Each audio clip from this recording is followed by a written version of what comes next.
أعوذ بالله من الشيطان الرجيم. بسم الله الرحمن الرحيم. الحمد لله رب العالمين،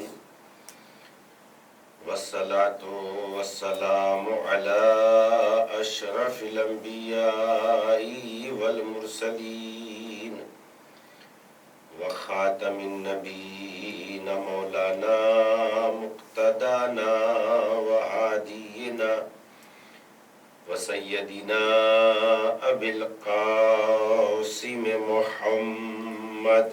اللهم صل على محمد وآل محمد وعلى أهل بيته الطيبين الطاهرين المعصومين الغر الميامين الذين أذهب الله عنهم الرجس إلى البيت وطهرهم تطهيرا. اللهم صل على محمد وآل محمد. أما بعد فقد قال الله الحكيم في كتابه الكريم وهو أصدق الصادقين وقوله الحق. بسم الله الرحمن الرحيم. يا أيها الناس اعبدوا ربكم الذي خلقكم والذين من قبلكم لعلكم تتقون. صلوات پڑھیں محمد. اللهم صل على محمد وآل محمد. ابھی 10-15 روز سے آپ ہمیں خصوصیت کے ساتھ اور پہلے کسی کلپ کے ذریعے کسی لیکچر کے ذریعے یقینی صورت میں مزاج جانتے ہیں، اور ہمارا مزاج ہے گفتگو کرنے کا فکری مزاج ہے، تاکہ ہم اپنی نگاہوں کو جب اٹھائیں تو نگاہ کچھ حاصل کر کے لوٹے. چونکہ پیغمبر نے بھی فرمایا کہ 3 چیزوں میں انسان کے لیے بڑا کمال ہے. جب وہ دیکھے تو عبرت کی نگاہ سے دیکھے، جب بولے تو سچ بولے ورنہ خاموشی میں بڑا کمال ہے، جب بولے تو ذکر الہی کرے، اس لیے کہ ذکر الہی ایک نور ہوتا ہے جو انسان کو منور کر دیتا ہے. تو اس اعتبار سے نگاہ، دیکھنا، بولنا اور سوچنا، فکر سے بڑی دولت اس کائنات میں کوئی چیز انسانی شعور سے بڑی نہیں ہے. یا ایھا الناس اعبدوا ربکم الذی خلقکم. اے لوگوں اپنے اس پروردگار کی عبادت کرو جس نے تمہیں پیدا کیا ہے. اور اس کے بعد کہتا ہے تمہیں کو پیدا نہیں کیا ہے وہ من قبلکم، اور تم سے پہلے والوں کو بھی اسی نے پیدا کیا ہے. لعلکم تتقون. وَجَعَلَ لَكُمُ الْأَرْضَ فِرَاشًا. اسی آیت کے فوراً بعد جیسے ہی آپ سورہ بقرہ شروع کریں گے ویسے ہی یہ آیات آپ کو 2-4 آیتوں کے بعد جو میں پڑھ رہا ہوں ان آیات کا آپ مطالعہ کرنا شروع کر دیں. اور چونکہ قرآن مجید سے بڑھ کے کوئی کتاب نہیں ہے، اس لیے اپنی زندگی میں قرآن مجید کو بہت زیادہ جگہ دینی چاہیے. دنیا کے جتنے بھی کلام ہیں ان کلاموں کا کوئی اعتبار نہیں ہے. کہنے والے سے کہا جائے اگر وہ کوئی تحقیق پیش کرے کہ آپ نے 100% یہ تحقیق صحیح کی ہے، کہا جتنا جانتا تھا اس جاننے کی روشنی میں صحیح اندازہ لگایا ہے، پتہ نہیں ہے کہ 100% صحیح ہے کہ صحیح نہیں. ایک ڈاکٹر سے معلوم کیا آپ نے اس دوائی کے سلسلے میں بہت ساری ریسرچ کی ہے، ہزاروں مریضوں کو صحیح کر دیا ہے، کیا آپ ہمارا بھی مریض صحیح ہو سکتا ہے؟ 100% گارنٹی ہے. کہا دیکھیے تجربہ تو یہی کہہ رہا ہے کہ اس دوائی سے اس مرض کا آدمی صحیح ہو جاتا ہے، لیکن اس کے باوجود بھی شفا میرے ہاتھوں میں نہیں ہے، شفا کسی اور کے ہاتھوں میں ہے. یعنی محقق کو اپنی تحقیق پہ شک، ڈاکٹر کو اپنی دوائی پہ شک. چلیے اس کے بعد آگے جاتے ہیں، مسائل کی دنیا میں جاتے ہیں، مجتہد کی بارگاہ میں خطاب کرتے ہیں، پہنچتے ہیں تو مجتہد جب فتویٰ دیتا ہے تو اس کے آخر میں لکھتا ہے واللہ عالم بالصواب. جتنی میرے پاس علم کی گنجائش تھی اس علم کی گنجائش میں نے فتویٰ دیا ہے، بہتر تو میرا پروردگار ہی جانتا ہے، میں بھی مثلاً سہو نسیان میرے اندر بھی پیدا ہو جاتا ہے، تو ایک مجتہد کو اپنے فتوے پہ شک، ایک محقق کو اپنی تحقیق پہ شک، ایک ڈاکٹر کو اپنی ریسرچ یعنی دوائی پہ شک، اور دنیا کی ساری کتابیں بعد میں کچھ لکھتی ہے آخر میں کہ میں نے اس کتاب کا ہر لفظ پڑھا ہے، یہ بالکل میرے علم کی روشنی میں صحیح ہے، مگر کیا کہنا کلام الہی کا کہ آخر میں یہ آیت نہیں لکھی گئی ذالک الکتاب لا ریب فیہ، یہ وہ کتاب ہے جس میں شک و شبے کی گنجائش نہیں ہے، فقط یہ کمال کلام الہی کو ہے، کسی اور کو یہ کلام کمال حاصل نہیں ہے۔ ذالک الکتاب لا ریب فیہ، یہ وہ کتاب ہے، کہاں سے؟ الف لام میم، جہاں سے سورہ مبارکہ بقرہ شروع ہوتا ہے وہیں اس بات کا اعلان کر دیا، تاکہ پڑھنے والے کو بعد میں یہ نہ پتا چلے کہ میں جس چیز کو پڑھ رہا تھا اس میں تو شک ہے، اس میں تو شبہ ہے، وہ تو حقیقت پر مبنی ہے ہی نہیں۔ جب آپ نے بسم اللہ کی الف لام میم کہا تو وہیں قرآن نے کہہ دیا ذالک الکتاب لا ریب فیہ، دنیا کی ساری تحقیق وہ ہے، اس لیے کہ انسان اپنے علم پر بھی یقین نہیں ہو پاتا کہ وہ واقع ان چیزوں کو جانتا ہے جس کو کہہ رہا ہے کہ میں جانتا ہوں، ان چیزوں پہ بھی یقین نہیں ہو پاتا، لہذا اللہ نے پہلی ہی آیت کے سورہ بقرہ کے پہلی 2-3 لفظوں کے بعد کہا ذالک الکتاب لا ریب فیہ، یہ وہ کتاب ہے جس میں شک و شبے کی گنجائش نہیں ہے، اور پھر ایمان کی پوری صفات بیان کر دی، اور آخر میں کہتا ہے مما رزقناہم ینفقون، اور صاحبان ایمان یہ وہ ہیں جو ہم ان کو دیتے ہیں اس میں سے خرچ کرتے ہیں، یعنی اللہ نے دینے والوں کی اوقات پہلے ہی بیان کر دی کہ اپنا کچھ نہیں کوئی دیتا، جو ہم نے دیا ہے اس میں سے دو، مما رزقناہم ینفقون، جو ہم نے رزق دیا ہے، اور واقعاً سب کچھ تو پروردگار عالم نے دیا ہے۔ تو اس اعتبار سے قرآن مجید کی آیتیں، قرآن مجید کی تلاوتیں، قرآن مجید میں غور و فکر کرنا، انسان کو سب سے بڑا کمال یہ ہے کہ قرآن مجید کو پڑھے۔ پیغمبر نے کیا فرمایا؟ جب تم یہ چاہتے ہو کہ خدا سے کلام کرو، ایک آدمی کسی بزرگ سے، کسی پیسے والے سے، کسی دولت مند سے، کسی عہدیدار سے، کسی پی ایم سے، کسی سی ایم سے کیوں بات کرنا چاہتا ہے؟ اس لیے کہ اس کے عہدے کو بڑا مانتا ہے، جبکہ نہ جانے اس عہدے کو حاصل کرنے کے لیے کتنے جھوٹ بولنے پڑے ہوں گے، کتنی چوریاں کرنی پڑی ہوگی، نہ جانے کتنے کس اعتبار سے آدمی کسی عہدے کو حاصل کرتا ہے۔ میں کسی ایک مخصوص عہدے کو نہیں کہہ رہا ہوں، مگر جب کوئی بڑا عہدہ دار بن جاتا ہے تو انسان اس سے بات کرنا چاہتا ہے تاکہ دوسرے کو بچائے، ارے میں نے ان سے بات کی ہے، میں نے ان سے مصافحہ کیا ہے، میں نے ان سے آٹوگراف لیا ہے، مگر کیا کہنا پیغمبر اسلام نے، خدا سے بڑا تو کوئی نہیں ہے۔ اللہ سے پیغمبر نے کہا جب چاہو کہ تم پروردگار سے بات کرنا تو کلام الہی کی تلاوت کیا کرو، اس لیے کہ کلام الہی خدا سے بات کرنے کے برابر ہے۔ کون نہیں چاہے گا کہ خدا سے بات ہو، اور کتنا آسان ہے خدا سے بات کرنا۔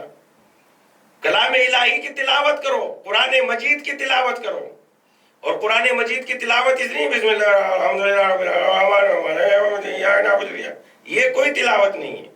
تلاوت کا مطلب یہ ہے کہ جو کہو ٹھہر کے کہو، بسم اللہ الرحمن الرحیم الحمد للہ رب العالمین، بالکل آرام سے کہو، اس لیے کہ جب ہم آرام سے اور ٹھہر کے کہیں گے، امام علی علیہ السلام نے بھی یہی فرمایا، دیکھو یہ کوشش نہ کرنا کہ قرآن ختم ہو جائے، سورہ ختم ہو جائے، پارہ ختم ہو جائے، اگر ایک آیت بھی پڑھو سمجھ کے پڑھو، پورے قرآن ختم کرنے سے بہتر ہے کہ ایک آیت سمجھ کے پڑھ لو۔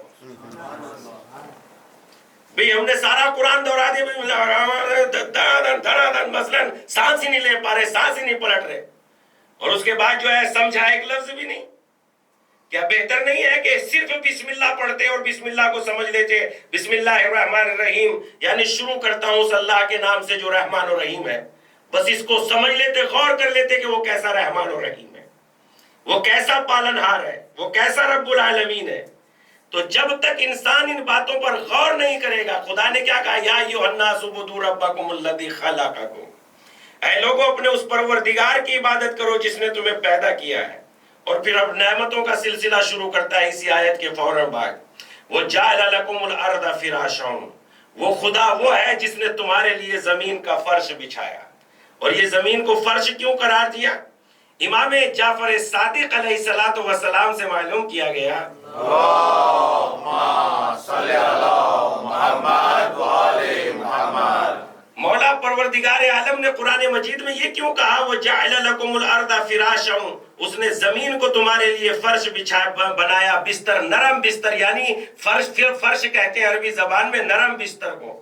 امام نے فرمایا کہ بستر انسان کی زندگی میں کتنا اہمیت رکھتا ہے، اور بستر انسان کو کیا کیا چیز عطا کرتا ہے، کا سکون، نیند، آرام کا. بس اسی لیے پروردگار عالم نے زمین کو فرش سے تعبیر کی ہے کہ اللہ نے تمہارے سارے آرام و سکون کا ذریعہ زمین کو قرار دیا ہے. واقعاً دیکھا جائے تو سارے آرام و سکون کا ذریعہ زمین ہی تو ہے. اسی میں ہماری غذا ہے، اسی میں ہماری دوا ہے، اسی میں ہمارا سب کچھ ہے، یہاں تک کہ ہم تو اسی سے پیدا ہوئے ہیں اور اسی میں چلے بھی جائیں گے. سب کچھ اللہ نے زمین سے ہی. اور پھر اس کے بعد امام نے فرمایا اگر خدا اس زمین کو پتھر کی مانند سخت بنا دیتا تو گھر بنانے مشکل ہو جاتے، کھیتیاں اگانا مشکل ہو جاتی. اور اگر اس کو مثلا گارے کی طرح نرم بنا دیتا تو اس میں چلنا دشوار ہو جاتا، پیر اٹھاتے دھس جاتے، پیر اٹھانا مشکل ہو جاتا.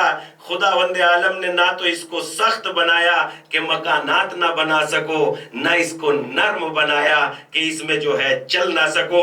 اگر بہت سخت بنا دیتا تب بھی مشکل ہو جاتی، بہت نرم بنا دیتا تب بھی مشکل ہوتا. اتنی آسان بنایا کہ نرم کے اعتبار سے نرم بھی ہے، اتنی نرم کہ انسان جو ہے ذرا سا اس کو کھودے آسانی سے کھد جائے گی اور کھیتی اگا لے گا. لیکن اتنا سخت بھی بنایا ہے کہ یہ جو ہے 100 مالے کی منزل کی بلڈنگ اٹھانے کے لیے تیار ہو جاتی ہے. کتنا کریم ہے وہ پروردگار. وَجَعَلَ لَكُمُ الْأَرْضَ فِرَاشًا، جس نے تمہارے لیے زمین کا فرش بچھایا. وَالسَّمَاءَ بِنَاءً، اور اس نے آسمان کو تمہارے لیے محفوظ چھت بنایا. وَأَنزَلَ مِنَ السَّمَاءِ مَاءً، اور پھر اس پروردگار عالم نے آسمان سے پانی کو نازل کیا. فَأَخْرَجَ بِهِ مِنَ الثَّمَرَاتِ رِزْقًا لَكُمْ، اور پھر پروردگار عالم نے اس پانی سے مثلا تمہارے لیے پھلوں کو نکالا، اس پانی سے تمہارے لیے پھلوں کو نکالا اور ان پھلوں کو تمہارا رزق قرار دیا. ذرا غور کریں، ایک پانی کے ذریعے پروردگار عالم نے جتنے بھی یہ پھل موجود ہیں ان سب کو پروردگار عالم نے پانی کے ذریعے سے خلق کیا ہے. اور پانی کا نہ کوئی روپ ہے، نہ کوئی رنگ ہے، نہ کوئی ذائقہ ہے، مگر اس کے باوجود قدرت خدا کتنی عظیم ہے کہ جب اللہ نے پانی سے ان پھلوں کو پیدا کیا. قرآن مجید میں بھی آیا ہے، سورہ مبارکہ نحل میں ارشاد ہوتا ہے یسقا بماء واحد، ہم نے ہر چیز کو ایک پانی سے سیراب کیا. کھجور میں بھی وہی پانی ہے، انجیر میں بھی وہی پانی ہے، زیتون میں بھی وہی پانی ہے، انار میں بھی وہی پانی ہے، آم میں بھی وہی پانی ہے، انگور میں بھی وہی پانی ہے، اناناس میں بھی وہی پانی ہے. جو بے ذائقہ پانی سے لاکھوں ذائقے پیدا کر دیتا ہے وہی تو لائق سجدہ ہے. سبحان اللہ سبحان اللہ. کیا کہا قرآن مجید نے؟ یا ایھا الناس اعبدوا ربکم الذی خلقکم، اے لوگوں اپنے اس پروردگار کی عبادت کرو جس نے تمہیں پیدا کیا ہے. اب اس کی قدرتوں کو دیکھیے، سمجھتے چلے جائیے کہ قدرت نے کتنی قدرت رکھتی ہے، خدا کتنی قدرت رکھتا ہے. آج تک کوئی پڑھا لکھا نہیں بتا سکتا پانی کا رنگ کیا ہے. آج تک کوئی پڑھا لکھا نہیں تحریر کر سکا پانی کا ذائقہ کیا ہے. نہ رنگ ہے، نہ ذائقہ ہے، نہ روپ ہے، مگر اس کے بعد ہزاروں ذائقے اللہ نے اسی میں پیدا کر دیے.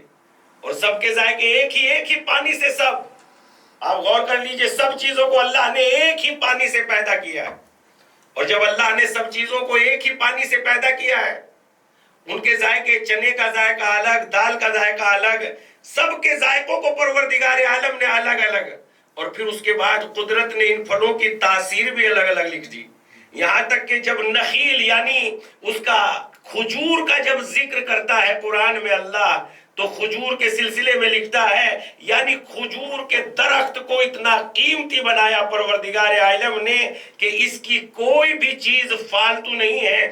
آج دنیا نے ترقی کی ہے، نئے نئے جھاڑو لگانے کے سسٹم پیدا ہو گئے ہیں، ورنہ جب تک یہ سسٹم نہیں تھے اسی کھجور کے پتوں سے لوگ گھر صاف کیا کرتے تھے، اور درخت یعنی ندی نالے پر اسی کے ذریعے سے پاٹ کے پل کے مانند بنا لیا کرتے تھے، اسی کی لکڑی سے لوگ گھر بنایا کرتے تھے۔ یہاں تک کہ ارشاد ہوتا ہے قرآن مجید میں اگر کھجور کے پتوں پر اس کھجور کے پھل کو الگ الگ خداوند عالم لٹکا دیتا تو انسان کو چننے میں بہت دشواری ہو جاتی، مگر پروردگار عالم نے اونچائی پہ ضرور لگایا ہے مگر سب کو گچھا گچھا بنا دیا تاکہ توڑنے میں تمہیں زحمت نہ ہو اور تمہارا رزق نزدیک سے تمہارے پاس پہنچ جائے۔ اتنا کریم ہے وہ پروردگار، کتنا۔ پھر اس کے بعد مفسرین کہتے ہیں نخیل کے بارے میں کیا کہتے ہیں؟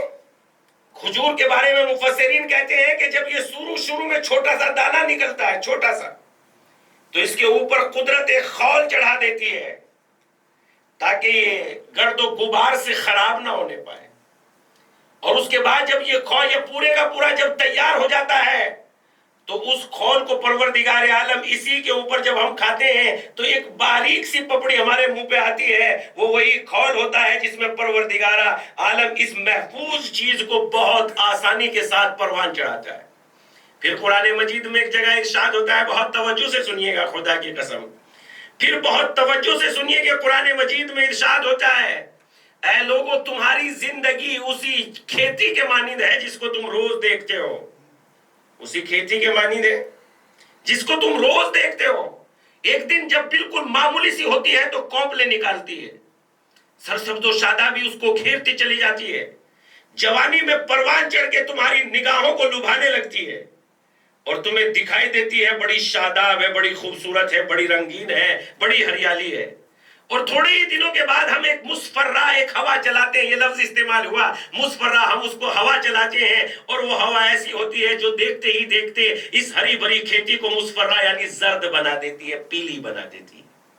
آپ نے دیکھیں جب گیہوں کو ہم پیدا کرتے ہیں کتنے سرسبز و شاداب ہوتے ہیں، اور جب اللہ ایک ہوا چلاتا ہے تو تھوڑے ہی دنوں میں وہ گیہوں پیلے ہو جاتے ہیں، اور یہاں تک کہ اور تھوڑی سی ہوا چلا دیتا وہ اتنے خشک ہو جاتے ہیں اگر انہیں کاشتکار نہ کاٹیں تو وہ ٹوٹ کے ان کی بالیں گرنے کے لیے تیار ہو جاتی ہیں۔ اس کو کاشتکار جلدی سے کاٹ لیتا ہے اور کاٹنے کے بعد پھر جو ہے ان کو گیہوں بنا لیتا ہے۔ یہاں پر بھی ایک عظیم نقطہ حضرت یوسف علیہ السلام کی زبان سے بڑا عظیم نقطہ ہے اس سلسلے میں۔ ایک صدیق یعنی ایک حضرت یوسف کا دوست حضرت سے یوسف سے ملنے کے لیے آیا، آپ کو دیکھ کے پوری مجلس بدل دی ورنہ پانی پہ ختم کر دیتا۔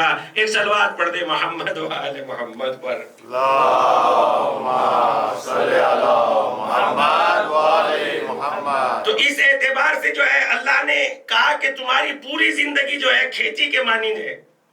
پھر اس کے بعد جو ہے یہاں پر حضرت یوسف علیہ السلام کا ایک بہت عظیم نقطہ، اور وہ عظیم نقطہ یہ ہے کہ ایک بچپن کا دوست حضرت یوسف کے پاس آیا، اور حضرت یوسف کے پاس آنے کے بعد اس نے ایک جملہ کہا، یاد رکھیے گا بہت توجہ، اس سلسلے کو نہ بھولیے گا، پچھلے کو جو قرآن کی آیتوں سے بتایا، پہلے سرسبز و شاداب ہوتی ہے، پھر اس کے بعد جو ہے وہ سوکھ جاتی ہے، پھر اس کو کاشتکار جو ہے کاٹ لیتا ہے، کاٹنے کے بعد ختم ہو جاتی ہے، کہاں چلی گئی پتہ بھی نہیں لگتا۔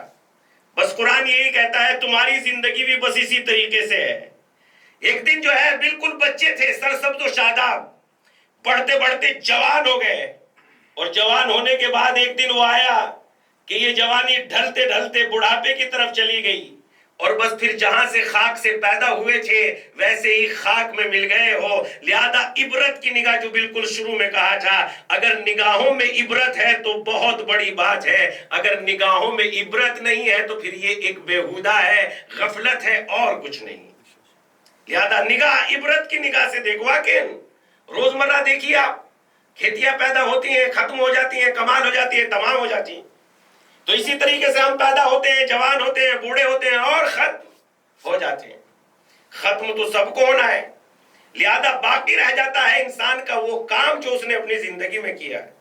ابھی آئے حضرت یوسف کے پاس، حضرت یوسف علیہ السلام نے ان سے کہا، اس نے وہ بچپن کے واقعات یاد دلا دیے حضرت یوسف علیہ السلام کو.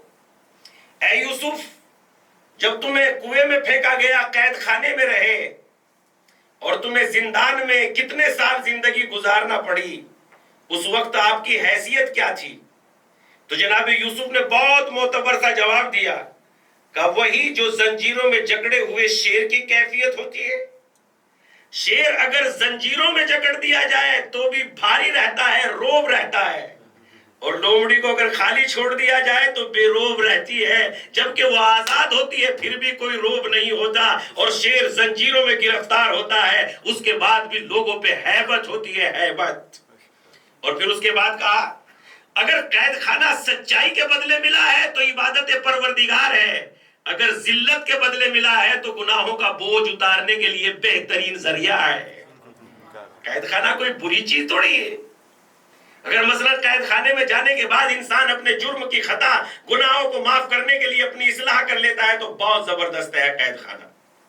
اور یہ بات حضرت یوسف نے کئی جگہ کہی. جب انہیں آزاد کرانے کے لیے زلیخا گئی قید خانے میں تمہیں آزاد کرانے کے لیے آئی ہیں، تو ایک مرتبہ ان کے ہی دوست نے معلوم کیا، اے حضرت یوسف، وہ نرم و نازک گدے، وہ نرم و نازک عیش و عشرت کے سامان جہاں آپ محلوں میں رہا کرتے تھے، اور آج کہاں یہ خاک کا بستر. حضرت یوسف نے کہا، اگر گناہ ہوتا ہو محلوں میں تو وہ محل میرے لیے زندان سے کہیں بدتر ہے. جہاں اللہ کی عبادت ہوتی ہے وہ زندان میرے لیے کہیں محلوں سے بہتر ہے. سبحان اللہ، سبحان اللہ، سبحان اللہ. عبادت پروردگار نیکی سے بڑھ کے تو کوئی چیز ہی نہیں ہو سکتی. تو وہ زندان میرے لیے بہت بڑی چیز ہے جس میں اللہ کی عبادت ہوتی ہو. اور اسی لیے اللہ کی عبادت سے بڑھ کے کوئی دولت نہیں ہے. حضرت یوسف علیہ السلام نے کہا کہ ہماری حیثیت ویسی ہی تھی جیسے زنجیروں میں جکڑے ہوئے شیر کی ہوتی ہے. وہ باروب رہتا ہے، باحیثیت رہتا ہے، اور مشکلات سے کبھی گھبرانا نہیں چاہیے. حضرت یوسف یعنی ایک نقطہ، ایک بے پناہ قیامت تک آنے والے لوگوں کے لیے ایک بہترین عبرت، ایک بہترین نصیحت.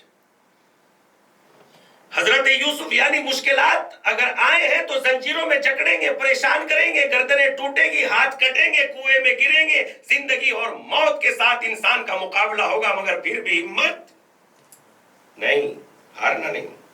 اس لیے کہ یہ بارش کی طرح آتے ہیں اور گزر جاتے ہیں، اور مگر جب بارش برس جاتی ہے تو اپنا اثر چھوڑ جاتی ہے. اسی طریقے سے حالات سے مقابلہ کرنے کے بعد حالات اپنا اثر چھوڑ جاتے ہیں. پھر اس کے بعد حضرت یوسف کہتے ہیں، اے بھائی، مشکلات کی حیثیت بالکل اس کی طرح ہے جیسے آپ نے ایک گندم کا دانہ بویا.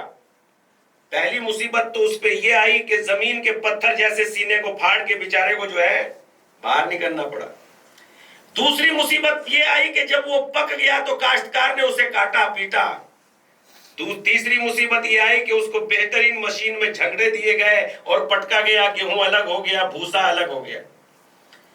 چوتھی مصیبت اس پہ یہ آئی کہ پھر اس کو جو ہے چکی میں پسوایا گیا. پانچویں مصیبت اس پہ یہ آئی کہ آٹے کو گوندھ کے گرم گرم توے پہ پکایا گیا. چھٹی مصیبت اس پہ یہ آئی کہ اس کو باریک کرنے کے لیے دانتوں میں پیسا گیا.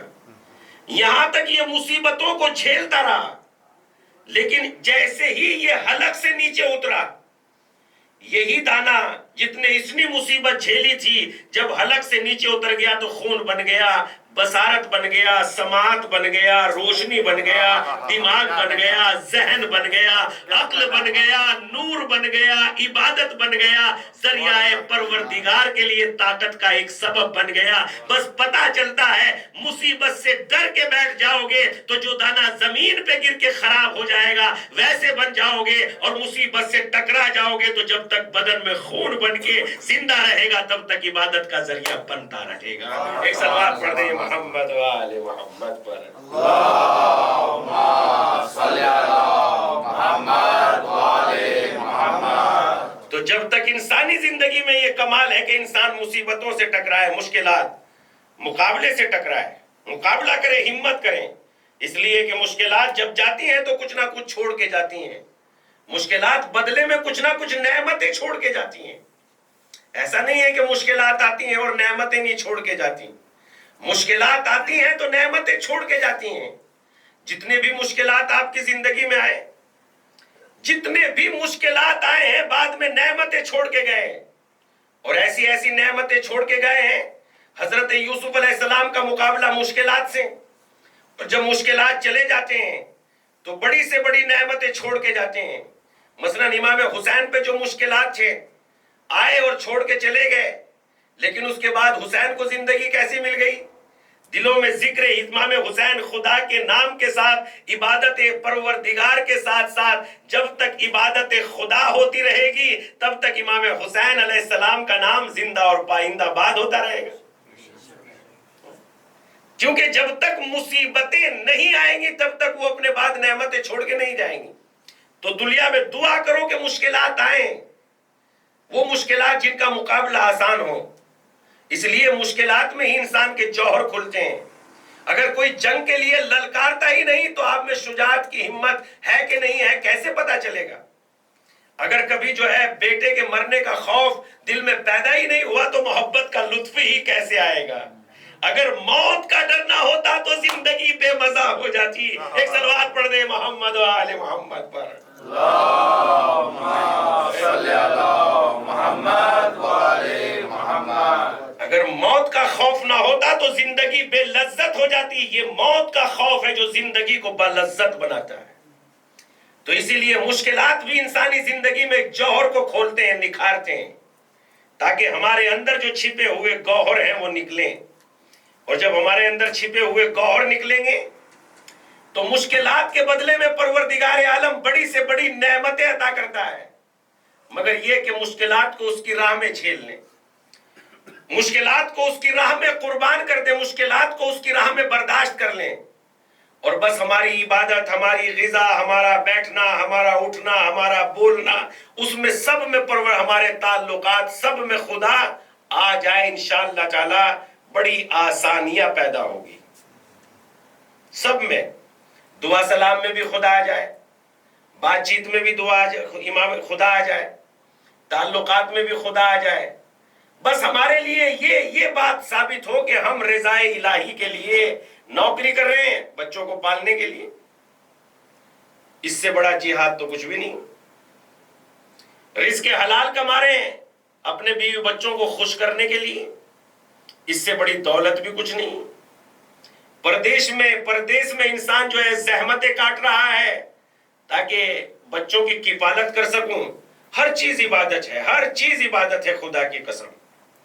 بس یہ کہ اللہ کے لیے بچے کیوں پال رہا ہوں؟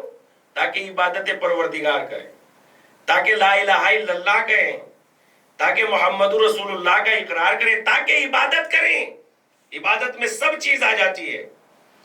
تو اس اعتبار سے بچوں کا پالنا بھی عبادت ہو جائے گا. رضا پروردگار کے حاصل کرنے کے لیے انسان جب غور کرتا ہے کہ رضا پروردگار حاصل ہو جائے، اللہ کی رضا، ساری نعمتیں میرے لیے بنائی ہے اللہ نے، بس میرا کام یہ ہے کہ میں ان کو اللہ کی مرضی کے مطابق استعمال کر لوں بس. اور جب میں اللہ کی مرضی کے لیے انہیں استعمال کر لوں گا تو خدا کی رضا، جنت چھوٹی چیز ہے، رضا خدا بڑی چیز ہے. رضا خدا سے بڑی کوئی چیز نہیں ہے. جنت کی بھی کوئی حیثیت نہیں ہے. جنت تو اس کی معمولی سی جزا ہے. جنت معمولی سی جزا ہے. جنت کوئی بہت بڑی دولت نہیں ہے.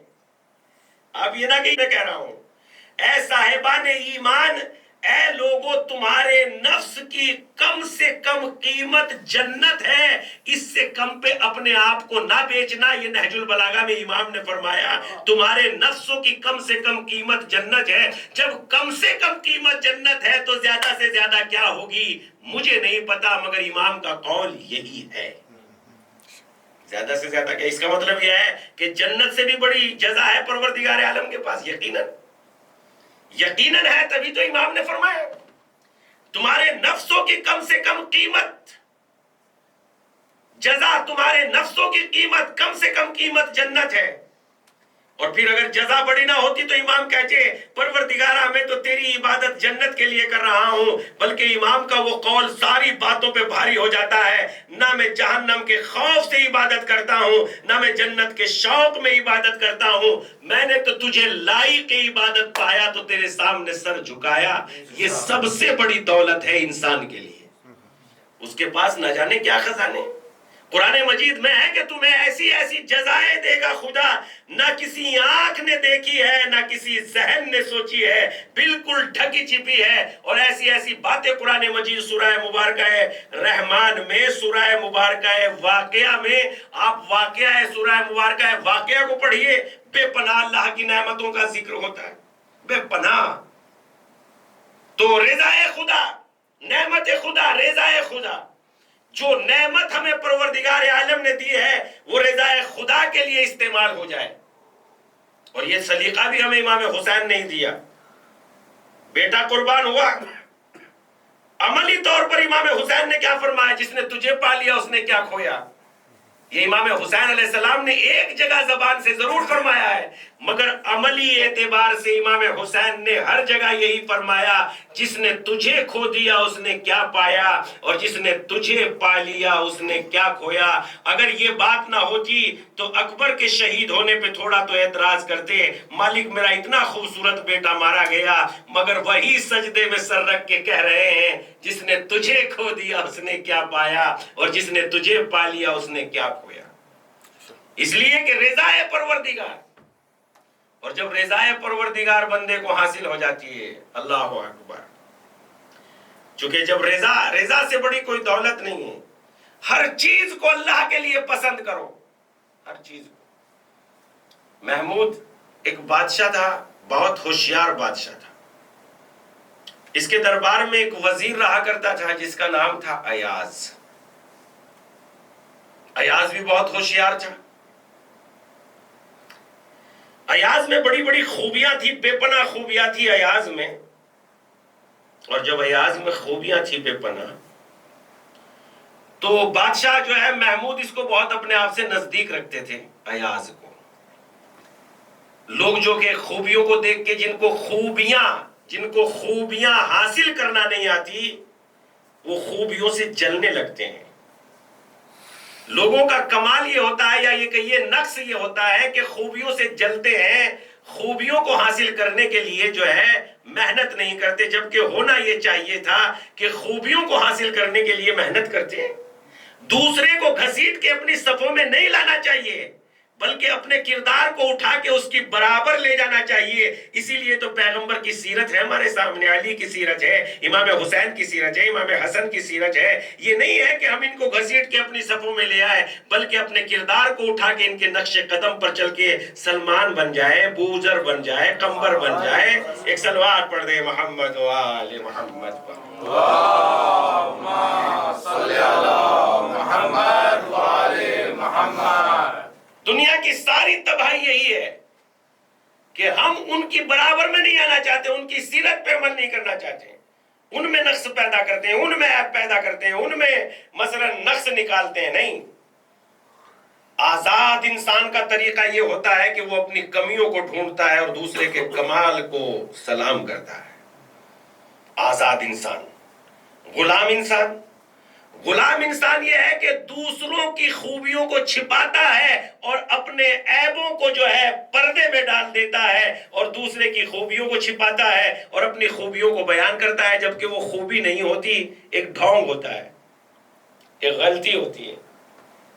آزاد انسان اپنے عیبوں کو ختم دور کرتا ہے اور دوسرے کی خوبیوں کو سلام کرتا ہے۔ آزاد انسان یہی ہے۔ اس اعتبار سے محمود بہت باکمال بادشاہ تھا۔ جب باکمال تھا، محمود میں بے پناہ خوبی، اس میں ایاز میں بے پناہ خوبیاں پائی جاتی تھی۔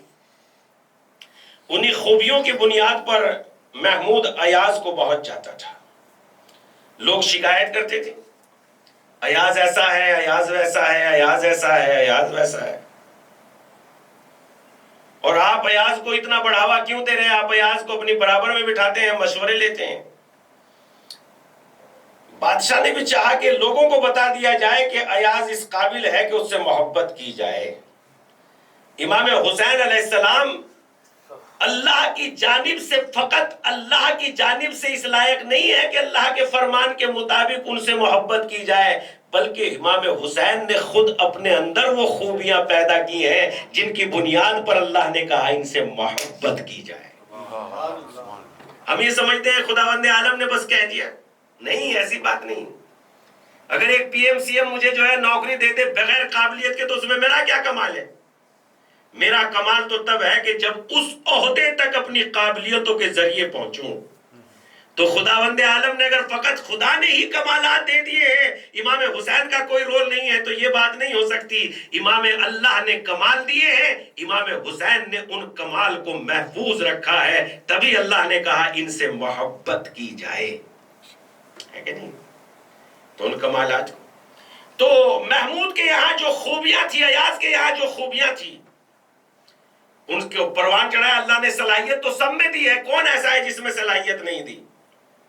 سچ بولنے کی صلاحیت، حرام سے اپنی نگاہ کو ہٹانے کی صلاحیت، اچھا سوچنے کی صلاحیت، ہاتھ سے اچھا کرنے کی صلاحیت سب میں دی ہے۔ جو کر جاتا ہے وہ معتبر بن جاتا ہے، جو غلط کر جاتا ہے وہ غیر معتبر بن جاتا ہے۔ کسی نے اعتراض کیا اسلام میں اگر آدھا دینار کوئی چوری کر لے گا تو اس کا ہاتھ قطع کر دیا جائے، تو کسی نے اعتراض کیا کہ اسلام میں بھی کتنی مسئلہ اپنے آپ میں ہے، آدھے دینار پہ ہاتھ کاٹا جا رہا ہے۔ کہا ہاتھ آدھے دینار پہ نہیں کاٹا جا رہا ہے، بلکہ چوری کی خیانت کی بنیاد پر ہاتھ کاٹا جا رہا ہے، اس لیے کہ ہاتھ کو ہم نے امانت دار بنایا تھا، اس نے خیانت کی کیوں ہے؟ چوری میں اتنی خیانت ہے کہ ہاتھ کاٹ دیا جائے۔ دیکھیے آپ، اور امانت داری میں کتنی امانت ہے۔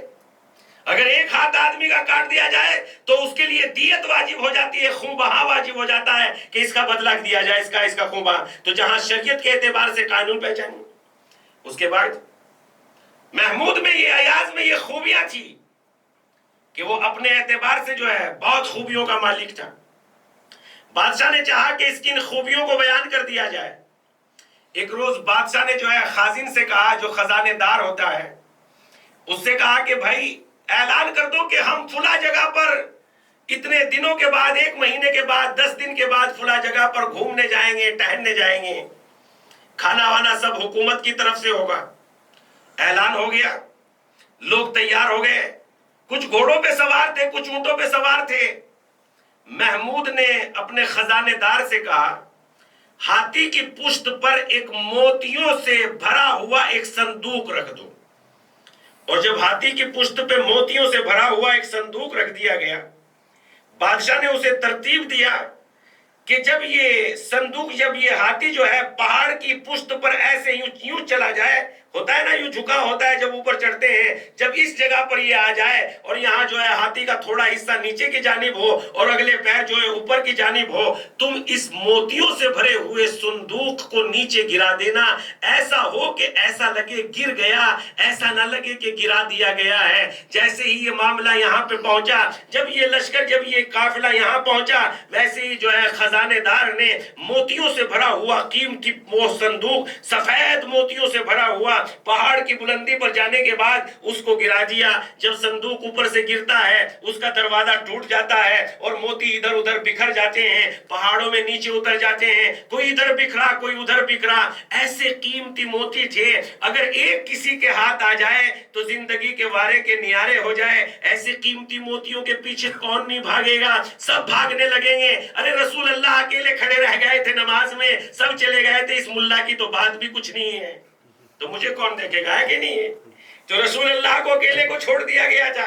ہو سکتا ہے چونکہ میں بھی آپ سے بہت زیادہ الگ نہیں ہوں، اگر ایسا موقع آ جائے تو ہو سکتا ہے آپ سے پہلے میں ہی کوشش کرنے لگوں، اس لیے کہ انسان لالچ کا پتلا ہے، انسان حریص ہے۔ تو اس کے بعد خیر موتی گرے، اب جب بکھرے ادھر سے ادھر اتنے قیمتی موتی، بادشاہ کی طرف سے فرمان جاری ہوا جس کو جو موتی ملے وہ اس کا ہے، واپس خزانے میں نہیں کرنا۔ اب یہ فرمان ہو گیا کہ اتنا قیمتی موتی اگر ایک ہی مل گیا تو مزہ آ جائے گا، سب ڈھونڈنے لگے موتیوں کو، کوئی ادھر نالی میں اتر گیا، کوئی نیچے غار میں اتر گیا، کوئی پہاڑ میں چلا گیا، کوئی ادھر بھاگا کوئی ادھر بھاگا، سب چھوڑ کے چلے گئے مگر ایاز نہیں گیا۔ ایاز سے بادشاہ نے معلوم کیا جب یہ سب چھوڑ کے مال طلب کرنے چلے گئے، موتی ڈھونڈنے چلے گئے تو تم کیوں نہیں گئے؟ تو اس نے ایاز نے ایک بڑا سا اچھا سا جملہ کہا، بادشاہ سلامت یہ سب وہ ہیں جو آپ کو چاہتے ہیں موتیوں کے لیے، مگر میں دولت کے لیے آپ کو نہیں چاہتا، میں آپ کو چاہتا ہوں آپ کے لیے۔ بس دنیا میں جتنے لوگ ہیں خدا کو چاہتے ہیں جنت کے لیے، خدا کو چاہتے ہیں کوثر کے لیے، خدا کو چاہتے ہیں نعمت کے لیے، مگر حسین خدا کو چاہتے ہیں خدا کے لیے۔ ایک صلوات پڑھ دیں محمد و آل محمد پر۔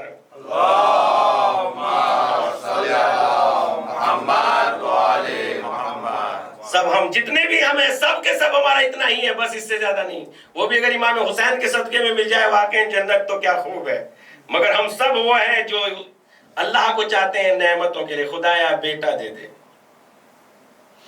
خدایا اولاد دے دے، خدایا گھر دے دے، خدایا بنگلو دے دے، خدایا کار دے دے۔ ہمارا سلسلہ مانگنے کا تھمتا ہی نہیں اور تھمنا بھی نہیں چاہیے، اس لیے کہ اس سے نہیں مانگیں گے تو کس سے مانگیں گے؟ مگر جب اہل بیت علیہ السلام مانگتے ہیں تو پھر وہ کچھ اور ہی مانگتے ہیں۔ پروردگارہ مجھے ان لوگوں میں شامل کر دے جن کے شوق کے دیدار کے لیے تو نے ان کے ذہنوں سے سرگوشیاں کی ہیں، مجھے ان لوگوں میں شمار کر دے۔ امام کی بات ہی کچھ اور ہوتی ہے۔ ہم کیا مانگتے ہیں؟ کپڑا مانگتے ہیں، روٹی مانگتے ہیں۔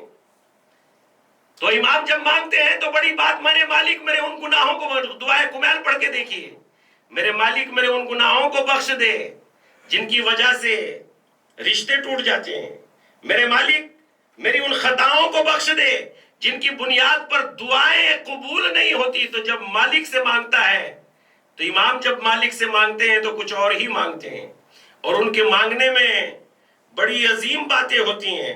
اور پھر اس کے بعد کس انداز سے مانگتے ہیں؟ توجہ سنیے گا، خدا کی قسم جنہیں رضا الہی حاصل ہو جاتی ہیں ان کا سلیقہ کیا ہوتا ہے، ان کا طریقہ کیا ہوتا ہے۔ کیا فرماتے ہیں؟ بہت توجہ سے سنیے اس جملے کو۔ کیا فرماتے ہیں؟ میرے پروردگارہ میں تیری بارگاہ میں کیسے آؤں مانگنے کے لیے؟ میں تیری بارگاہ میں کیسے آؤں مانگنے کے لیے؟ اس لیے میں جانتا ہوں میں ہوں۔ میں کون ہوں؟ گناہگار ہوں۔ میں کون ہوں؟ خطا کار ہوں۔ میں کون ہوں؟ دوسروں پہ الزام لگانے والا ہوں۔ میں کون ہوں؟ دوسروں کے حقوق لوٹنے والا ہوں۔ میں کون ہوں؟ دوسروں کی عزت کو پامال کرنے والا ہوں۔ میں کون ہوں؟ چوری کرنے والا ہوں۔ مالک میں کیسے آؤں تیری بارگاہ میں؟ اس لیے کہ اگر کوئی میرے گناہ کو جانتا ہے تو میں اس رستے سے چلنا چھوڑ دیتا ہوں، جبکہ وہ تو گمان ہی کر سکتا ہے، اس نے تھوڑا تھا وہ بھول بھی سکتا ہے، مگر مالک تو میری نہ حالت کو بھول سکتا ہے نہ نیت کو بھول سکتا ہے۔ میں تو خیانت کار ہوں، تیری بارگاہ میں کیسے آؤں؟ اے کاش یہ بات واضح ہو جاتی۔ ایک صلوات پڑھ دے محمد و آل محمد پر۔ اللہم صلی علی محمد و آل محمد۔ آپ غور کیجئے گا اس مسئلے کو جو امام نے اٹھایا ہے۔ مالک کیسے ہوں تیری بارگاہ میں؟ اگر میرے خطا کو کوئی جانتا ہے تو میں اس بستی سے گزرنا چھوڑ دیتا ہوں، وہ بھی مجھے بلانا چھوڑ دیتے ہیں، یہ مولانا تو فراڈی ہے، انہوں نے تو ایسا کر دیا تھا۔ ہوتا ہے کہ نہیں ہوتا؟ وہ بھی مجھے چھوڑ دیتے ہیں، میں بھی ان سے شرمندہ ہوتا ہوں، میں بھی اپنے چہرے کو چھپاتا ہوں۔ جب کسی کے عیب کھل جاتے ہیں تو وہ جو ہے سامنے کیمرے کے سامنے آ کے اپنے چہرے پہ کپڑا باندھ لیتا ہے، اے کاش میں پہچانا نہ جاؤں، پہچاننے سے پہلے میں مر جاؤں، لہذا پروردگارہ میں کیسے تیرے سامنے آؤں؟ تو مجھے ہر صورت میں جانتا ہے میں کون ہوں، خیانت کار ہوں، بد چلن ہوں، عیار ہوں، مکار ہوں۔ اور پھر اس کے بعد یہاں تک فرمانے کے بعد فرمایا کیا کہا؟ اور پروردگارہ کیسے نہ تیری بارگاہ میں آؤں؟ پہلے تو فرمایا کیسے تیری بارگاہ میں آؤں، اور پھر فرمایا پروردگارہ کیسے نہ تیری بارگاہ میں آؤں؟ ارے تو نمرود جیسوں کی ضرورت کو پورا کر دیتا ہے تو میری ضرورتوں کو کیسے پورا نہیں کرے گا؟ ایک صلوات پڑھ دے محمد و آل محمد پر۔ اللہم صلی علی محمد و آل محمد۔ سوچئے گا رات بھر، اس رات میں 2-4 منٹ اگر آپ کو مل جائے تو اس مسئلے کے سلسلے میں سوچئے گا کہ امام نے کیا فرمایا۔ کیسے آؤں تیری بارگاہ میں؟ تو مجھے جانتا ہے، تو مجھے جانتا ہے میں کیسا ہوں۔ آپ میں سے اگر مجھے کوئی جانتا ہے کہ میں کیسا ہوں، میں آپ کا سامنا نہیں کر سکتا، یا میں کسی کے بارے میں جان جاؤں کہ یہ کیسا ہے، وہ میرا سامنا نہیں کر سکتا، مگر خدا کی قسم خدا سب کچھ جانتا ہے۔ دیکھیے، نادانی میں برداشت کرنا، جہالت میں برداشت کرنا، آپ مجھے نہیں جانتے، میرے گناہوں کی نہیں جانتے، میں آپ کے گناہ کو نہیں جانتا، میری مجلس سننا آپ کے لیے آسان ہے، آپ کے درمیان میں میرا مجلس پڑھنا آسان ہے۔ اگر آپ مجھے جان لیے ہوتے، میں آپ کو جان لیا ہوتا، ارے جو آ رہے ہیں وہ مولوی صاحب جھوٹے ہیں، تو آپ بالکل میری مجلس نہ سنتے، یا مجھے پتہ لگ جاتا ارے جن کے درمیان میں مجلس پڑھنے جا رہا ہوں وہ لوگ تو بیاض خور ہیں، وہ لوگ تو سود خور ہیں، بالکل مجلس پڑھنا پسند نہ کرتا۔ میری مجلس کیوں سن رہے ہیں؟ اس لیے کہ آپ مجھے نہیں جانتے۔ آپ کو میں مجلس کیوں سنا رہا ہوں؟ اس لیے کہ آپ کو میں نہیں جانتا، مگر وہ پروردگار جو میری نیت کو بھی جانتا ہے اور پھر بھی اپنی بارگاہ میں بلانے سے انکار نہیں کرتا اور انتظار کرتا ہے میرا بندہ آ جائے، گناہگار ہی صحیح، تو توبہ تو کر لے، میں معاف کرنے کے لیے تیار ہوں۔ ایک صلوات پڑھ دے محمد و آل محمد پر۔ اللہم صلی علی محمد و آل محمد۔ تجھے میری بارگاہ میں سارے میرے گناہوں کو جانتا ہے، اور پھر اس کے بعد کہا یا ستار العیوب، اے عیبوں پہ پردہ ڈالنے والے، یا غفار الذنوب، ہے گناہوں کو بخش دینے والے، یا ستار العیوب، ہے عیبوں پہ پردہ ڈالنے والے۔ اللہ اکبر، اے عیبوں پہ پردہ ڈالنے، شب جمعہ بھی ہے نا، اے عیبوں پہ پردہ ڈالنے والے، اس نے پردے میں رکھ دیا مجھے، اپنی عزت کی چادر میں پروردگار عالم نے مجھے ڈھانپ لیا، ورنہ میری یا آپ کی کسی کی کوئی حیثیت نہیں تھی، ورنہ کیا کہنا پروردگار عالم کا۔ ایک شخص آیا پیغمبر اسلام کی خدمت میں، اس نے آ کے کہا اے رسول اللہ، اگر اللہ گناہگاروں کی پیشانی پر ایک لکیر کھینچ دے کہ یہ چھوٹا ہے تو ایسا نشان لگ جائے، یہ خیانت کار ہے تو ادھر نشان آ جائے، یہ چور ہے، مکار ہے، غیبت خور ہے تو یہاں لکھ دیا جائے غیبت خور، ٹھیک تو گناہ نہ ہوتا، اللہ کے نبی پھر گناہ بالکل نہ ہوتا۔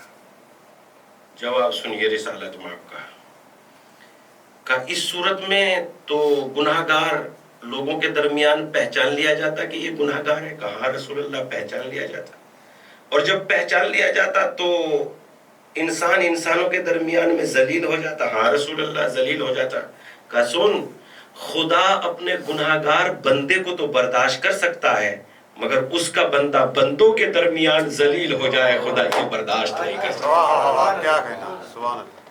خدا اپنے گناہگار بندے، یا ستار العیوب، یا علام الغیوب، یا کاشف الکروب، واقعا بس تھوڑی سی معرفت اللہ کی بارگاہ میں، اور مجلسوں کا مال مجلس بھی یہی ہے کہ انسان مولا کی طرف، آقا کی طرف، امام حسین کی طرف، اللہ کی طرف متوجہ ہو اور دیکھے کہ رضائے پروردگار کو حاصل کرنے کے لیے امام حسین نے کیسے قہر، کیسے قربانیاں، کیسی میرے پاس ہزاروں مجلس میں نے یہ لفظ کہا، زبان میں قوت نہیں ہے کہ میں امام حسین علیہ السلام کے بارے میں کچھ کہہ سکوں، کوئی نہیں کچھ کہہ سکتا، بس ان کے لیے خدا کا کلام جیسا کلام ہونا چاہیے، اس لیے کہ کوئی دنیا کا انسان اس فضیلت کو حاصل نہیں کر سکتا۔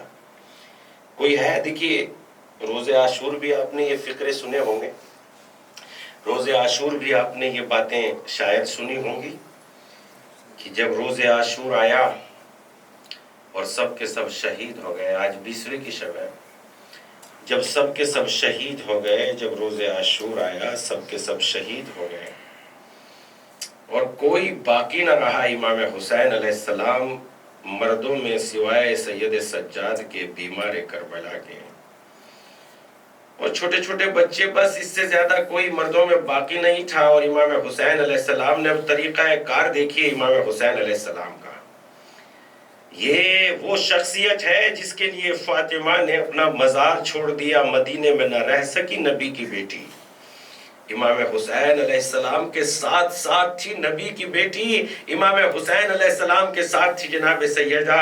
اور عقدہ کب کھلا؟ عقدہ اس وقت کھلا جب جناب نافع بن ہلال راوی ہیں کہ مجھے امام حسین علیہ السلام نے شب عاشور خیموں کی پہرے داری پر رکھا، اور جب رات کا آدھا حصہ گزر گیا میں نے دیکھا حسین ابن علی اپنے خیمے سے اکیلے نکلے، اور جب اکیلے نکلے تو قتل گاہ یعنی مقتل کی طرف، میدان کربلا کی طرف چلنے لگے۔ میرے دل میں خیال آیا کہ میں امام حسین سے اجازت لوں تاکہ ان کے ساتھ چلوں، مگر دل میں خیال آیا اگر مولا نے اجازت نہ دی تو رکنا مجھ پہ واجب ہو جائے گا، اور نہیں ایسے ماحول میں میں نبی کی بیٹی کے بیٹے کو اکیلا نہیں جانے دے سکتا، میں فاطمہ کے لال کو اکیلا تو نہیں جانے دوں گا، اور اگر اجازت نہ ملی تو رکنا واجب ہو جائے گا۔ اسی خدشے میں جناب نافع بن ہلال دھیرے دھیرے امام حسین کے پیچھے چلنے لگے۔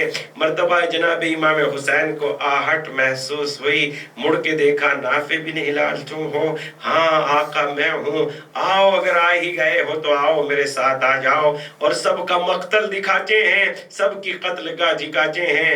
اے نافع بن ہلال، یہاں میرے بھائی عباس کے بازو کٹیں گے، یہاں پر میں حضرت عباس کے پاس آؤں گا، یہاں میں اپنے بھائی کی آنکھ سے تیر نکالوں گا۔ اے نافع بن ہلال، یہاں میرے علی اکبر کے سینے پہ سینہ لگے گی۔ اے نافع بن ہلال، یہاں میرے علی اصغر کے گلے پہ تیرے تیرے ستم لگے گا۔ مرتبہ ہلال کو دکھاتے جاتے ہیں، مگر امام حسین علیہ السلام کی بات ہلال سن تو ہیں، مگر کبھی ادھر دیکھتے ہیں اور کبھی ادھر دیکھتے ہیں۔ ایک مرتبہ امام کہتے ہیں اے ہلال میں تمہیں بتا رہا ہوں مگر تم کبھی ادھر دیکھتے ہو کبھی ادھر دیکھتے ہو، کیا دیکھ رہے ہو؟ کہا آقا جو دیکھنا چاہتا ہوں وہ دکھائی نہیں دے رہا ہے۔ کہا بتاؤ تو کیا دیکھنا چاہتے ہو؟ کہا جب سے کربلا کے میدان میں آئے ہیں تب سے ایک بی بی کی آواز ایسے آتی ہے رونے کی جیسے اپنے جوان کا ماتم کر رہی ہو۔